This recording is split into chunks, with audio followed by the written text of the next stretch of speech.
Do you have workloads that you want to access from outside, but you don't want to assign a public IP on them due to security issues? And are you looking to securely connect your on-prem or other cloud platforms to your GCP workloads even without using a VPN connection? You can do all of this using Identity Aware Proxy or IAP TCP forwarding feature. In this video, I will be showing you how you can create and start IAP tunnels to any port in your VMs that are running in GCP Compute Engine. IAP or Identity Aware Proxy is a powerful security feature and tool that you can use for many things in GCP. It helps you secure your VMs in Compute Engine, but you can also use it as a way to integrate with your own applications and provide a much more secure authentication layer for these applications that you're developing in-house. I have previously uploaded multiple videos about IAP, and I'm hoping by all of these videos to have covered the basics and most important information about IAP. So if you're looking for more information and content about Identity Aware Proxy, then definitely check out these videos. And just before I start on this, please don't forget to like the video to help other people who would like to learn more about connecting to GCP and accessing VMs that are running in Compute Engine securely and without IP address, without public IP address, that is, to help them find this video quickly. And also this will help me grow the channel as well. So TCP forwarding feature is one of the features that you can use anytime in Identity Aware Proxy. This is only available through gcloud, however, if you want to use it, but it is a very simple and a very straight and easy command to use without many parameters and arguments to it. And the reason or why you would need to use it, it's basically when you have your workloads that are running on GCP and Compute Engine. And if you don't want to assign a public IP when you want to access them or when you want to let other people access them, then that's the time to use and utilize Identity Aware Proxy TCP forwarding. Your other options to access these VMs would be by either setting up a VPN tunnel or by exposing these to the internet by a public IP address or by a load balancer or anything. But then what if you had a better way of this? So in order to show you how easy it is, I will show you how you can easily connect to 3 services. I will show you how you can access MySQL, the database service, Microsoft SQL Server as well. And also I will show you how you can access the HTTP or HTTPS, the web services as well, right from your own computer, where these services will be running on these 2 VMs that you're seeing in front of you. Now, of course, you have to make sure that you have IAP enabled and you have to have the required firewall set up and also the required permissions assigned to the user or users or group who will be accessing these workloads. So this is my lab. And as you can see, there are 2 VMs, LAMP Stack 1 VM and MS SQL SRV. Obviously, this is a Microsoft SQL Server and this is a LAMP Stack, which is running Linux, Apache, MySQL and PHP. And as you can see here, there is no public IP address or external IP, so there is no way for me to access these from the outside. So to show you how you can access the Microsoft SQL Server, of course, in your case, you would need to use the Microsoft SQL Server Management Studio, which is something, unfortunately, I haven't installed on this system.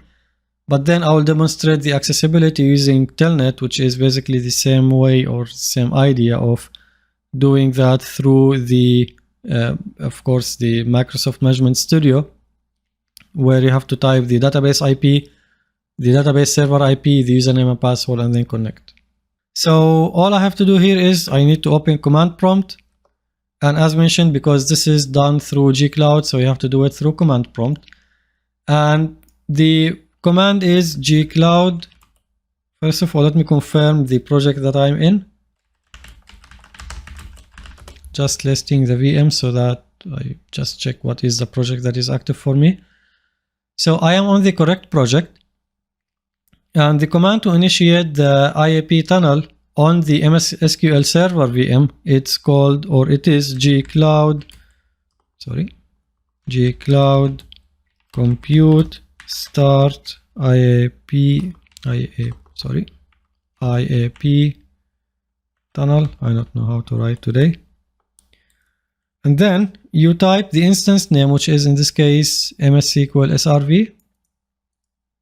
And then the port, which is in the case of Microsoft SQL Server is 1433.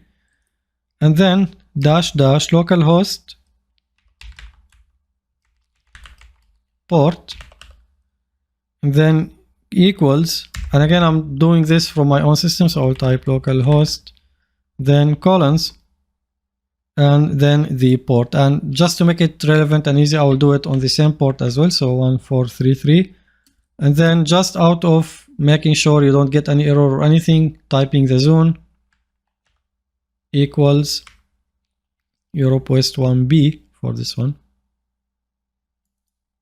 And that's it. When I press enter, the IAP tunnel will be created and you will see that it's now listening on port 1433.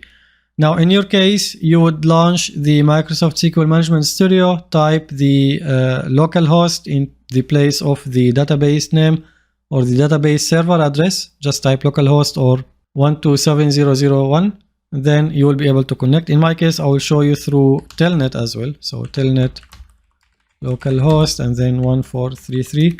You will see that it's the connection is opened. You will not see anything, but the connection is opened to the VM through the SQL Server port. You will obviously see it more clear when I do it for MySQL and when I do it for the web service as well. So this is the IAP tunnel to the SQL Server. Let me do it for the MySQL now. So copying the lamp stack VM name, and again doing the same command, except I will change the zone. In this case, it is Europe West 1C. And the MySQL port is 3306. And also I will change the instance port, which is 3306, and the instance name, of course. You will see now that it's going to establish the tunnel to the MySQL service and it's listening to the 3306 port. Again, doing this through telnet. So we have telnet localhost and then 3306. You will see that it's showing me now the service of the MariaDB on that VM. The final one that I want to show you here is by enabling this to the HTTP. Since this is a new installation, then there is nothing configured on it yet, no SSL or nothing. So I will just change this command now to point it to the HTTP port, which is 80. And I'll keep the same VM name. And then I will enable the command. Now it's listening on port 80, and when I open the browser and type HTTP localhost, you will see it's going to open the landing page for the LAMP stack and the deployment. So as you can see, it's really very easy to do this for any port that you have, whether it's database or web service port or anything. And you can just do it for any use case that you have as well. You can even customize it or take it further by implementing some sort of routing or workflows to make sure that the connections and the traffic is always going through these IAP tunnels. Now, reference to the database point, you can also set up this type of accessibility through IAP and TCP forwarding. You can also do it for the Cloud SQL instances, although you will need additional component that is called Cloud SQL Auth Proxy. I will be covering this in a next video as well, and hopefully it will be something useful and interesting for you that will help you securely access and connect to the Cloud SQL instances in your environment. And finally, I hope this was a very useful info that will help you better secure and maintain your GCP environment and keep it protected all of the time. If you have any question or any comments about this video or any of the contents or any of the other videos, please don't hesitate to put it in the comments section, and I will be more than happy to discuss and engage with you on anything. Also, please don't forget to like this video and subscribe to get more content and more stuff that are related to GCP and all of Google Cloud Platform as well. Also, please click that bell button so that you can get notified whenever I put any new content. Also, if you are an existing or considering to be a Google Workspace admin, then please check out my course on Udemy, Google Workspace Admin, the complete course. This is a very complete course and a very comprehensive one that covers a lot of topics such as user management, group management, device, and Chrome management. Also, it talks about data protection and compliance such as Google Vault and DLP. You can get it from the link in the video description with a discounted price. And once you do that, you will get lifetime access with constant updates and new content all of the time. And once more, thanks a lot for watching. Stay safe wherever you are. I will see you again in a new video.